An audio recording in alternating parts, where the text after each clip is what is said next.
Hello दोस्तों, नमस्कार। आज के हमारे YouTube चैनल पर आप सभी लोगों का स्वागत है। दोस्तों, आज के इस वीडियो में हम आपको बताएंगे होली से पहले, होली जलाने से पहले आपको अपने घर में कौन सी चीज़ें लेकर आनी है। ये एक चीज़ अगर आप अपने घर में लेकर आते हैं तो आपके घर से हमेशा के लिए दरिद्रता दूर हो जाएगी, आपके घर में सुख का वास होगा। दोस्तों, गुरुदेव कहते हैं कि आपके घर में अगर कोई वास्तु दोष है, कोई अन्य दोष है, कोई नकारात्मक शक्ति का दोष है तो वह दोष भी होली के दिन समाप्त हो जाएगा। आपने भी अपने घर में अपने पूर्वजों से सुना होगा, अपने घर के बड़े बुजुर्गों से सुना होगा कि होली की रात्रि बहुत ज़्यादा संकट आते हैं या होली की रात्रि बहुत ज़्यादा टोने टोटके होते हैं। दोस्तों, होली की रात्रि में बहुत ज़्यादा शक्ति होती है, इसलिए अगर किसी ने टोना टोटका किया है या कोई नकारात्मक शक्ति आपको परेशान कर रही है या आपके घर में कोई परेशानी है तो वह भी समाप्त हो सकती है। दोस्तों, पूरे गुरुदेव की कृपा से आज हम आपको बताएंगे कुछ ऐसी चीज़ें जो अगर आप कर लेते हैं होली वाले दिन या होली से पहले तो आपके जीवन में चल रही परेशानियां दूर हो जाएंगी।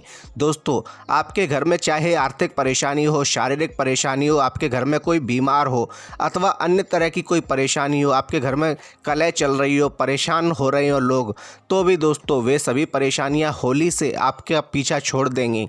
दोस्तों, कौन सी है वे चीज़ें आगे जानेंगे। अगर आपको हमारा यह वीडियो पसंद आए तो हमारे वीडियो को लाइक अवश्य कीजिएगा और अगर आप हमारे चैनल पर नए हैं तो चैनल को सब्सक्राइब कीजिएगा, जिससे आपके पास हमारे सभी वीडियो पहुंच सके। दोस्तों, सबसे पहले हर व्यक्ति को होली के एक दिन पहले लाल मिर्च लेकर आनी और लाल मिर्च के बीज निकालकर एक पोटली में बनाकर सोने से पहले अपने तकिए के नीचे रख लेना है। दोस्तों, उसके बाद अगले दिन इस पोटली को उठा लेना है और जब होली जले तब होली में इन बीजों को जला देना है। आपके ऊपर जो भी शक्ति होगी, चाहे वह नकारात्मक हो या आपके ऊपर किसी ने टोटका किया हो, आपको नज़र लगी हो और बहुत ज़्यादा बुरी नज़र हो जिससे आपका कारोबार तक ठप हो गया हो, दोस्तों वे सभी परेशानियां दूर हो जाएंगी। या आप बीमार रहते हो तो आपकी बीमारी भी दूर हो जाएगी। दोस्तों, घर परिवार के हर सदस्य को यह कार्य करना चाहिए। इससे अगर आप जानते हो तो या ना जानते हो तो अनजाने में ही सही, अगर आपके ऊपर कोई नकारात्मक ऊर्जा है तो वह दूर हो जाएगी।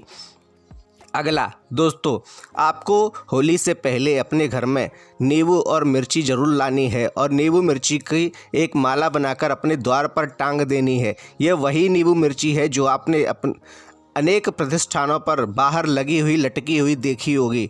दोस्तों, यह नज़र दोष को अपने अंदर अवशोषित कर लेती है। किसी की बुरी नज़र लगी हो या किसी ने टोना टोटका किया हो तो ये नींबू मिर्ची उसे अपने अंदर अवशोषित कर लेता है, जिससे आपके ऊपर आने वाली विपदा ये अपने ऊपर ले लेता है। दोस्तों, इसे अपने घर के मुख्य द्वार पर टांग देना है। अगर आपकी दुकान है तो इसे आपको अपनी दुकान के मुख्य द्वार पर टांग देना है। दोस्तों, उसके बाद जिस दिन होली जलेगी उस दिन इसे सूख जाने पर इसे आप उतार लीजिए और होली में इसे जला दीजिए। दोस्तों, ऐसा करने से आपके ऊपर अगर किसी ने बुरा किया है, आपके ऊपर कोई बुरी या नकारात्मक शक्ति है या आपके ऊपर टोना टोटका हुआ है या आपको बुरी नज़र लगी है अथवा आपके ऊपर आर्थिक संकट चल रहा है, आपका प्रतिष्ठान ठीक नहीं चल रहा, आपका व्यापार ठीक नहीं चल रहा, तो ये सभी समस्याएं दूर हो जाएंगी और आपकी परेशानी भी दूर हो जाएगी।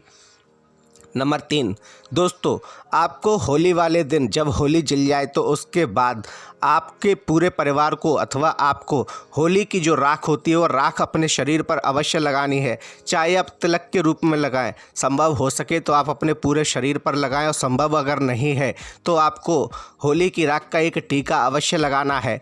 ऐसा करने से होली की जो पवित्र राख होती है दोस्तों, वह सभी प्रकार के टोने टोटके, सभी प्रकार की नकारात्मक जो चीज़ें हैं, तांत्रिक क्रियाएं हैं, उन सभी को नष्ट करने की क्षमता रखती है। इसलिए दोस्तों, इसे आप अपने शरीर पर अवश्य लगाएं और साथ ही आप अपने घर के चारों कोनों में इसे थोड़ा थोड़ा छिड़क दें और संभव हो सके तो पानी में एक चुटकी होली की राख डालकर आप अपने घर में इसका पोछा लगा दीजिए। ऐसा करने से आपके घर में उपस्थित सभी प्रकार की नकारात्मक शक्तियां तुरंत वहां से खत्म हो जाएंगी, वहां से भाग जाएंगी और आपको परेशान नहीं करेंगी। अगर किसी ने आपके अहित के लिए कुछ भी किया हो, चाहे वह कितना भी बड़ा हो और किसी भी प्रकार से किया हो, लेकिन होली की राख में वह शक्ति है कि वह समस्त प्रकार की आपके ऊपर किए कराए को नष्ट कर देता है। अगला दोस्तों, होली से पहले आपको अपने घर के बाहर मुख्य द्वार पर आम के पत्तों का बंधनवार अवश्य बनाना है, जिसे तोरण कहते हैं। ये तोरण आपको 7 पत्तों का, 21 पत्तों का बनाना है या 51 पत्तों का बनाना है। बनाने के बाद इसे आप अपने घर के मुख्य द्वार पर बांध दीजिए और जिस दिन होली हो तब तक यह सूख जाएगा। सूखने के बाद इसे आप उतार लीजिए। दोस्तों, आम के पत्तों का यह तोरण जो होता है इसमें बहुत शक्तियाँ होती हैं। दोस्तों, गुरुदेव कहते हैं कि आम का यह तोरण नकारात्मक शक्तियों को अपने ऊपर ले लेता है, अपने अंदर अवशोषित कर लेता है, जिससे उस घर में रहने वाले लोगों का स्वास्थ्य ठीक रहता है। उस घर के लोगों के ऊपर कोई परेशानी नहीं आती है जब तक कि विपदा बहुत ज़्यादा बड़ी ना हो। और आम के पत्ते जब तक इसे अवशोषित करते हैं तब तक घर परिवार के लोगों पर कोई भी विपदा नहीं आती है। इसलिए दोस्तों, आपको यह तोरण अवश्य लगाना है। उसके बाद आप इस तोरण को सूख जाने पर उतार लीजिए और होली की अग्नि में से भस्म कर दीजिए, जला दीजिए। ऐसा करने से जो भी नकारात्मक शक्ति आपका अहित करना चाहती है वह इस तोरण के थ्रू उस होली की अग्नि में भस्म हो जाएगी और फिर आपका वह कुछ भी नहीं बिगाड़ पाएगी।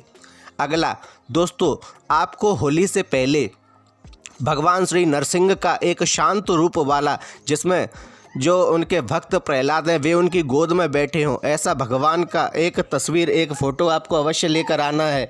दोस्तों, इस तस्वीर को लाकर आप अपने घर में अवश्य प्रतिष्ठित कर लीजिए, क्योंकि भगवान श्री नरसिंह का शांत रूप जहाँ होता है वहाँ फिर किसी भी प्रकार की तंत्र क्रियाएं जो कि होली के समय की जाती हैं वे नहीं होती हैं। भगवान की कृपा अपने भक्तों पर बनी रहती है, जिससे कभी भी उनके घर में लक्ष्मी की कमी नहीं होती, धन की कमी नहीं होती। दोस्तों, भगवान नरसिंह का कभी भी उग्र रूप आपको लेकर नहीं आना है। उग्र रूप भगवान नरसिंह का या भगवान विष्णु का कोई भी उग्र रूप वाली तस्वीर आपको अपने घर में लेकर नहीं आनी है, नहीं तो इसके परिणाम आपको विपरीत देखने को मिलते हैं। दोस्तों, गुरुदेव कहते हैं कि उग्र रूप वाली तस्वीर अगर आप लेकर आते हैं तो भगवान का क्रोध भी आपकी को झेलना पड़ेगा, इसलिए आप शांत स्वरूप वाली तस्वीर लेकर आएँ। दोस्तों, इसके अतिरिक्त आपको होली के दिन या होली से पहले आपको अपने घर में कपूर और फिटकरी अवश्य लेकर आनी है और कपूर और फिटकरी को आप अपने घर में एक कुल्हड़ में या एक बर्तन में लेकर आप अपने घर के चारों कोनों में रख दीजिए। ऐसा कर और फिर होली वाले दिन इसे निकालकर आप अग्नि में समर्पित कर दीजिए। ऐसा करने से ये आपके घर में होने वाली समस्त घटनाओं, सभी दुर्घटनाओं या आपके ऊपर आने वाली अलाएँ बलाएँ जो भी आपके ऊपर आने वाली हों उन्हें यह अवशोषित कर लेता है और आप तक नहीं पहुंचने देता। उसके बाद होली की अग्नि में आप इसे जब भस्म कर देते हैं तो उसके बाद फिर आपका अहित नहीं होता है, आपका और आपके परिवार का हर प्रकार से यह रक्षण करता है। दोस्तों, इसके अतिरिक्त अगर आप होली से पहले आप चाहते हैं कि आपके घर परिवार में सभी कुशल मंगल हो तो उसके लिए आप होली से पहले एक बांस का पौधा अपने घर में ला सकते हैं और उसे अपने घर के उत्तर पूर्व दिशा में रख दीजिए। ऐसा करने से आपके घर में कभी भी परेशानी नहीं आएगी। यह बांस का पौधा आपका और आपके पूरे परिवार की रक्षा करेगा। दोस्तों, घर में बांस का रखना बहुत ही शुभ माना जाता है। वास्तु के अनुसार जिस घर में बांस होता है उस घर में कभी लक्ष्मी की कमी नहीं होती है। अगला दोस्तों, गुरुदेव कहते हैं कि कभी भी किसी एक पुत्र वाली माँ को होली की अग्नि नहीं जलानी चाहिए और ना ही अपने बाल होली वाले दिन खुले रखने चाहिए। सदैव अपना सर ढककर रखना चाहिए, क्योंकि होली वाले दिन बहुत ही ज़्यादा सकारात्मक और नकारात्मक दोनों प्रकार की शक्तियाँ यहाँ विचरण करती हैं। इसलिए एक पुत्र वाली माँ अगर होली की अग्नि जलाती है तो वह उसके पुत्र के लिए ठीक नहीं होता है। इसलिए दोस्तों, गुरुदेव कहते हैं कि कभी भी एक पुत्र वाली माँ को होली की अग्नि प्रज्वलित नहीं करनी चाहिए। दोस्तों, आपको हमारी जानकारी कैसी लगी हमें कमेंटों में बताएं। हमारे वीडियो को लाइक करें, शेयर करें, कमेंट में जय श्री राम, हर हर महादेव लिखें और हमारे चैनल को सब्सक्राइब करें। धन्यवाद। जय श्री राम।